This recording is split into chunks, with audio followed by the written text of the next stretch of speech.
the 3rd year of King Jehoiakim's reign over Judah, as the evening sun cast long, fading rays against the towering walls of Jerusalem, a dark, ominous silhouette emerged on the horizon. It was not merely an army, it was a force of destiny, the fierce and unchallenged empire of Babylon. Known and feared throughout the ancient world for its brutal conquests and unmatched military might, this empire approached with a determination that signaled the fall of a kingdom. The mighty gates of Jerusalem crumbled under the relentless assault, the sacred temple was stripped of its treasures, and the nobles of Judah were bound in iron chains, dragged into a foreign and unfamiliar land.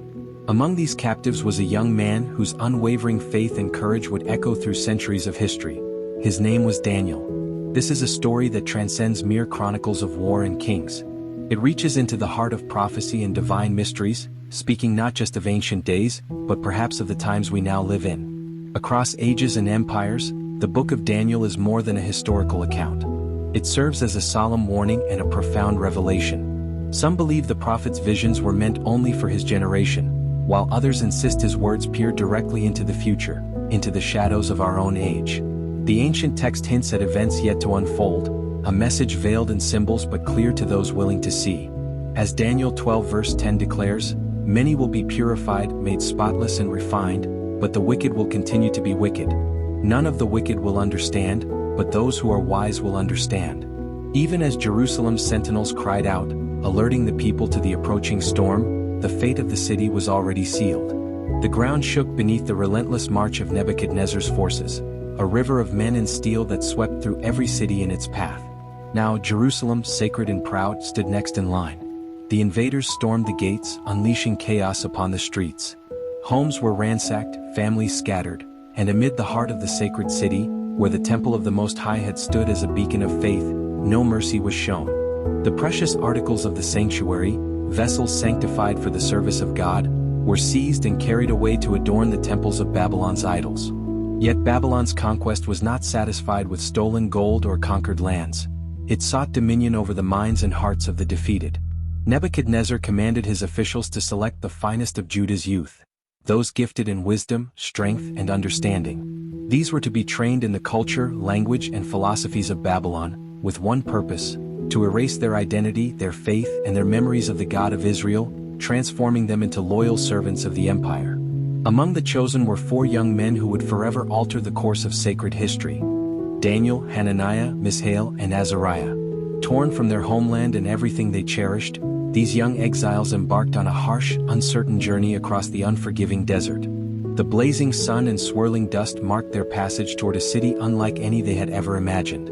Babylon rose before them in blinding splendor, colossal temples, towering golden statues, and lush gardens suspended in the air. The city radiated with a grandeur that felt otherworldly, the very embodiment of earthly power and pride. And within its heart, these captives would be reshaped or destroyed.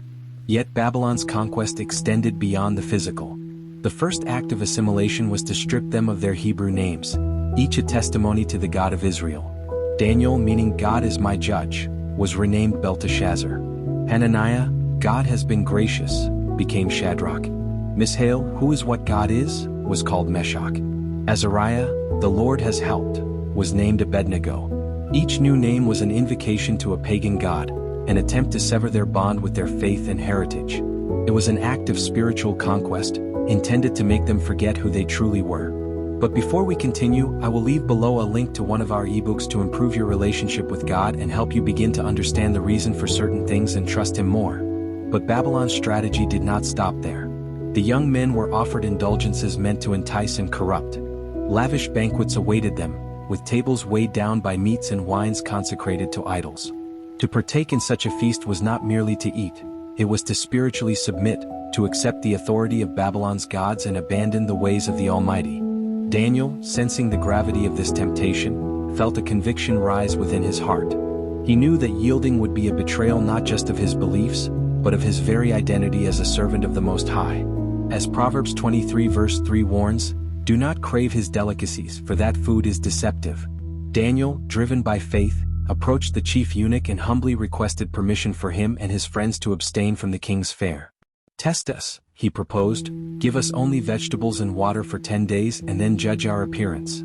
Though the eunuch feared the consequences of disobedience, he agreed. And after the trial period, Daniel and his companions appeared healthier, their minds sharper, their spirits unbroken. The God of Israel had honored their faithfulness. Time passed, and these young men distinguished themselves, surpassing even the seasoned scholars, magicians, and astrologers of Babylon. As Daniel 1 verse 20 records, in every matter of wisdom and understanding about which the king questioned them, he found them 10 times better than all the magicians and enchanters in his whole kingdom. Yet amid their rise a shadow loomed. King Nebuchadnezzar, despite his glory, was plagued by a mysterious dream that stole his sleep and filled him with unease. None among his magicians, soothsayers, or wise men could discern its meaning. Have you already clicked on the like button and subscribed to the channel? This helps us understand that you are enjoying our videos and YouTube is sending you more. We count on your help. Let's go back to the video. In an unprecedented challenge, the king demanded not only the interpretation but the dream itself, a feat no mortal could accomplish unaided. The magicians hesitated, pleading for the king to reveal the dream so they might explain it, but Nebuchadnezzar refused. Furious, he decreed that unless they disclosed both the dream and its meaning, they would all face death. The court was thrown into panic, for no man could peer into another's mind, and it seemed the wise men of Babylon had met their match. At the peak of his empire, Nebuchadnezzar's heart remained restless. Though he ruled the greatest kingdom of his time, a shadow lingered over his spirit, the memory of a dream, a vision of a towering statue with a head of gold, chest of silver, and feet of iron and clay. In this divine revelation, his kingdom was symbolized as the head of gold, destined to be replaced by lesser empires.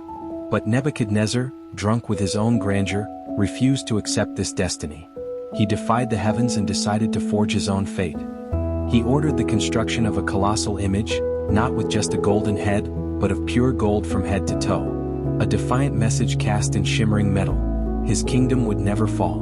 The statue, over 27 meters high, rose upon the plain of Dura, a symbol of rebellion against the will of the Most High. Its brilliance caught the sunlight, a shining testament to human arrogance. The command was sent across the empire. From the highest governors to the lowliest citizens, all were summoned for the statue's dedication. On the appointed day, a herald's voice pierced the air like a blade. To you it is commanded, O peoples, nations, and languages. When you hear the sound of the trumpet, the flute, the harp, and every kind of music, you shall fall down and worship the golden image that King Nebuchadnezzar has set up. Whoever does not bow down shall be cast immediately into the midst of a burning fiery furnace. As the instruments played, thousands bent their knees, submitting to the will of a man who had raised himself against the heavens. An entire empire surrendered in a single motion. All but three. Shadrach, Meshach, and Abednego stood firm, unmoved by threats or the pull of the crowd. Their hearts beat with a different rhythm, tuned to the voice of the God of Israel. The officials noticed, and indignation flared among the rulers of Babylon. They raced to the king, their voices laced with accusation. O king, live forever.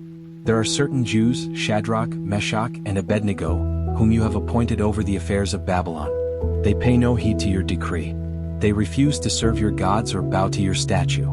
Nebuchadnezzar's fury erupted like a storm. His face twisted, his voice thundered as he summoned the three men before him. In a final, ominous warning, the king's voice shook the chamber.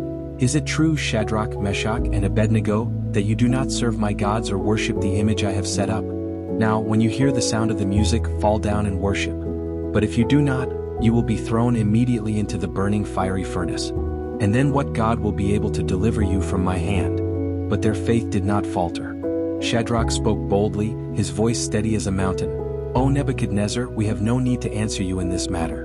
The God we serve is able to deliver us from the furnace of blazing fire. And he will deliver us from your hand, O king. But if not, let it be known to you, we will not serve your gods, nor worship the golden image you have set up. Their words, carried like a gust of wind against stone, struck the heart of the monarch. His rage knew no bounds. He commanded the furnace be heated 7 times hotter than normal, the flames raging like a beast unleashed. The strongest soldiers of his army bound the three men, dragging them toward the inferno. Yet, as they approached, the fire's fury claimed the lives of those very soldiers, devouring them in its searing breath. Into the flames the young men fell. The crowd gasped. To all who watched, it was over. But in the heart of the fire, something impossible occurred. Nebuchadnezzar, seated upon his throne, suddenly leapt to his feet. His eyes widened in disbelief. Did we not cast 3 men bound into the fire? He demanded. his guard stammered, "Yes, O king." But the monarch pointed, his voice trembling. "I see 4 men unbound walking in the midst of the fire, and they are unharmed. And the fourth looks like a son of the gods." A holy presence had descended into the flames, a luminous figure whose radiance no mortal eye could define. The furnace, meant to destroy, had become a sanctuary of divine protection. The entire assembly peered into the fire, their faces marked by fear and awe. And then Nebuchadnezzar, trembling, called out, "Shadrach, Meshach, and Abednego, servants of the Most High God, come out." The 3 men stepped forth. Not a hair singed, their robes unscathed, not even the faint scent of smoke upon them. A profound silence fell.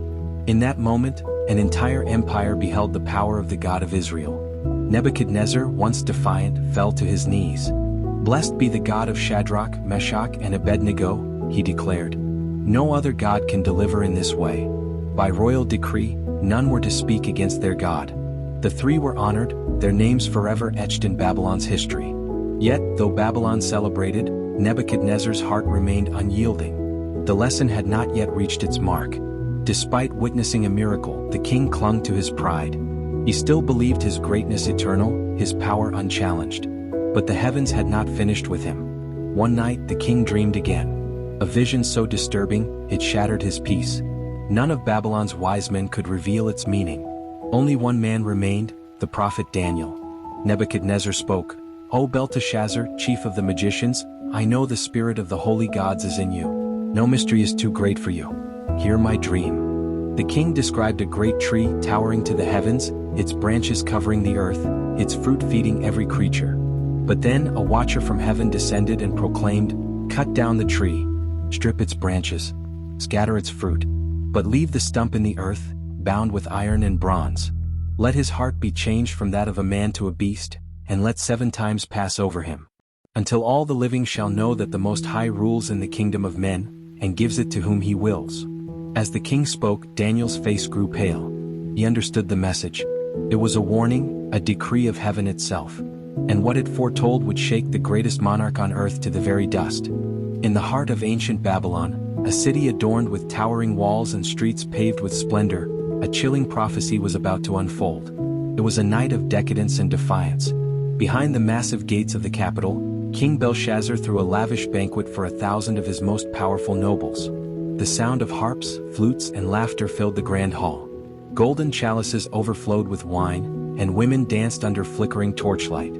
But pride, that fatal flaw of kings, was about to invite judgment. Belshazzar, swollen with arrogance, demanded something sacred. "Bring the golden and silver vessels," he ordered, "the ones my father seized from the temple of the Hebrews." The sacred objects, once consecrated to the God of heaven, were now trophies in the hands of the profane. The revelers toasted their false gods of gold, silver, bronze, and stone. They raised their cups in mockery, blind to the invisible eyes watching from eternity. But suddenly the air grew heavy. The music faltered. Conversations died mid-sentence. A paralyzing dread swept the room. And then something unexplainable emerged from the darkness. A hand. A human hand detached from any body, suspended in the air. It moved with slow, deliberate motion, its fingertip blazing with fire as it rode across the palace wall. Words glowed in an otherworldly light, letters no one in the room could comprehend. Gasps turned to screams. The king's face drained of color, his knees buckled, and his heart raced as terror gripped him. Desperate, Belshazzar shouted, "Bring the astrologers, the magicians, the wise men. Let them tell me what this means." They came, men of reputation and titles, staring in helpless confusion at the blazing script. None could decipher the words of doom. In that hour of hopelessness, the Queen Mother entered, her voice steady amidst the chaos. "O king, there is a man in your kingdom in whom dwells the spirit of the holy gods. In the days of Nebuchadnezzar, he solved mysteries none could fathom. His name is Daniel." At once, Daniel was summoned. He entered the chamber, not as a desperate man, but as a servant of the Most High. Belshazzar, still trembling, made promises of wealth and status, offering a robe of purple and authority if Daniel could explain the writing. But Daniel, unmoved by gifts or royal favor, spoke with clarity and courage. "Keep your rewards. Give your riches to another. But I will reveal to you what God has decreed." The prophet's voice echoed in the silent room as he addressed the king's pride. "Your father, Nebuchadnezzar, was made great by God. But when his heart was lifted with pride, he was humbled until he acknowledged the sovereignty of heaven. Yet you, Belshazzar, have not learned. You have defied the Lord of heaven. You have profaned his holy vessels. You have praised gods of metal and stone, gods that neither see nor hear. Therefore he has sent this message to you. All eyes followed Daniel as he turned to the flaming words. Mean tekel, upharsin. This is the interpretation. Mean, God has numbered the days of your kingdom and brought it to an end. Tekel, you have been weighed in the balance and found wanting. Upharsin, your kingdom is divided and given to the Medes and Persians. Even as the words hung in the air, beyond the palace walls, destiny moved. Unknown to the intoxicated crowds, Cyrus the Great had executed a masterful strategy. Diverting the Euphrates River, he left a dry riverbed running through the heart of Babylon. And as Belshazzar feasted, Persian soldiers entered undetected beneath the city's defenses. In a single, bloodless night, the empire that ruled the world was taken. Belshazzar was slain. The prophecy fulfilled. The Medo-Persian Empire rose from the ashes as heaven's decree came to pass. But one man remained, Daniel. Though empires fell and thrones crumbled, the wisdom and integrity of this Hebrew prophet endured. King Cyrus appointed Darius the Mede to govern the conquered city, and Darius, recognizing the unparalleled discernment of Daniel, placed him above the princes and satraps of the empire. Yet envy is ever the shadow of righteousness. The nobles, consumed with jealousy, plotted against Daniel. They sought his downfall, but his character was flawless. No corruption, no negligence could be found. Have you already clicked on the like button and subscribed to the channel? This helps us understand that you are enjoying our videos and YouTube is sending you more. We count on your help. Let's go back to the video. So the conspirators devised a cruel trap. We know Daniel's devotion to his God exceeds all, one prince hissed. Let us make his faith a crime. They approached King Darius with flattering words, appealing to vanity. O king, for 30 days, let no petition be made to any god or man but you. Whoever disobeys shall be cast into the lion's den. Pleased with the prospect of exaltation, Darius sealed the decree, unaware of the hidden treachery. Daniel knew. He understood the cost. Yet he did not hesitate. When the time for prayer arrived, he ascended to his chamber, opened his window toward Jerusalem and knelt. Just as he had done before. Just as he would always do. In the streets below, his enemies watched and waited. We have him, they whispered. Rushing to the king, they masked their malice with false concern. O king, did you not decree that no man may pray to any god but you? The trap was sprung, and the faithful servant of God was now a prisoner of man's envy. But heaven's hand was not finished. In the heart of Babylon, a decree echoed through marble halls and golden streets. The God of Daniel is the living God, and his kingdom shall never be destroyed. What began with a man cast into a den of hungry lions had turned into a declaration for an empire. Soldiers had hurled Daniel's body into the darkness, the roar of the beast shaking the air, but heaven had a different plan. That night, King Darius tossed upon his royal bed, no music to soothe him, no feast to distract him, as one question scorched his soul. Could the God of Daniel truly deliver? At dawn, his voice cracked with fear and hope as he cried out to the sealed den. And from the shadowed depths came a calm voice. O king, live forever. My God sent his angel and shut the lions' mouths. The impossible had happened. Not a scratch, not a wound upon him. The beast that devoured others cowered tame at his side. Have you already clicked on the like button and subscribed to the channel? This helps us understand that you are enjoying our videos and YouTube is sending you more. We count on your help. Let's go back to the video. The king fell to his knees, a ruler bowing before a power greater than empires. In trembling reverence, Darius decreed to every nation under his dominion that all must tremble before Daniel's God, a God who saves, who delivers, who works signs and wonders, who reigns forever. Yet for Daniel, this miraculous deliverance was not the end, but the prelude to visions that would shake the foundation of nations. For even as the scrolls of kings turned, even as Persia replaced Babylon, God remained enthroned. And in the first year of Belshazzar's reign, before Babylon's splendor crumbled, Daniel's spirit was stirred with a dream, a vision written in the vaults of prophecy, a glimpse into the destiny of kingdoms yet unborn. He saw the great sea, restless and churning under the winds of heaven. From its depths rose 4 beasts, each one more fearsome than the last. The first, a lion with eagle's wings, proud and swift. Its wings torn away, it stood on 2 feet like a man, its heart changed. Then came a bear, raised on one side, 3 ribs clenched in its maw, commanded to devour more. The third, a leopard with 4 wings and 4 heads, dominion granted to it. And the fourth, unlike anything seen before, dreadful, terrible, with iron teeth crushing and devouring all in its path, trampling what remained. 10 horns crowned its head, and among them, a little horn rose, bearing eyes like a man, speaking boastful, blasphemous words.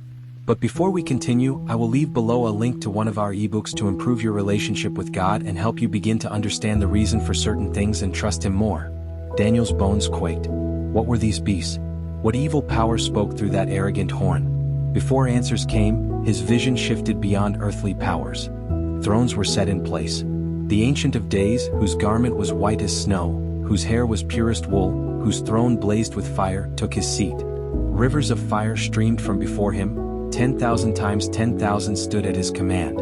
And then the books were opened. Judgment had come. Daniel saw one like a son of man, descending with the clouds of heaven, approaching the Ancient of Days.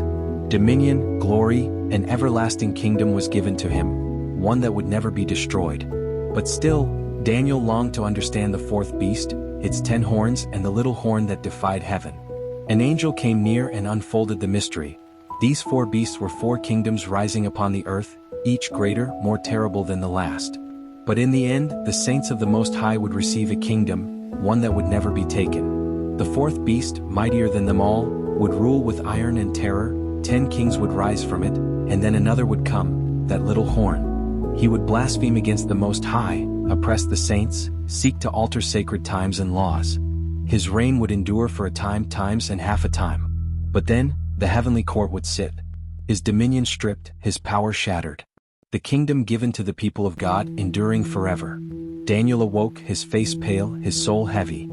He confessed he could not fully grasp the depth of all he had seen, but one truth blazed in his spirit. The kingdoms of men would rise and fall like chaff in the wind, but God's dominion would endure, and his saints would reign with him. Yet, one question burned within him. When would Israel be restored? When would the exile end? When would Jerusalem rise from its ashes? So Daniel, the prophet who had stood before lions and kings, opened the ancient scrolls. There, in the writings of Jeremiah, it was written, 70 years would pass for the desolation of Jerusalem. Overwhelmed, Daniel fell to his knees. His voice lifted toward heaven, his confession raw, his plea sincere. O Lord, great and awesome God, we have sinned, we have turned from your ways. Righteousness belongs to you, but to us shame. He interceded not for himself alone, but for a nation scattered, a holy city desecrated. O God, incline your ear, open your eyes, see our desolation. Do not delay for your name's sake. And as the words left his lips, heaven responded. Even before Daniel finished, an answer was dispatched from the throne of eternity. The time of restoration was written. A plan for redemption was set in motion. But what lay within that divine response would stretch beyond Daniel's day, beyond Babylon, beyond Persia, to the coming of an anointed one, to a final covenant, to a future yet unfolding in the pages of history and prophecy. Daniel had seen the rise and fall of empires, he had glimpsed the Ancient of Days, and the eternal reign of the Son of Man. And though flesh and thrones would pass away, God's kingdom was, is, and shall forever be. The vision was sealed, the scroll written, but the story continues.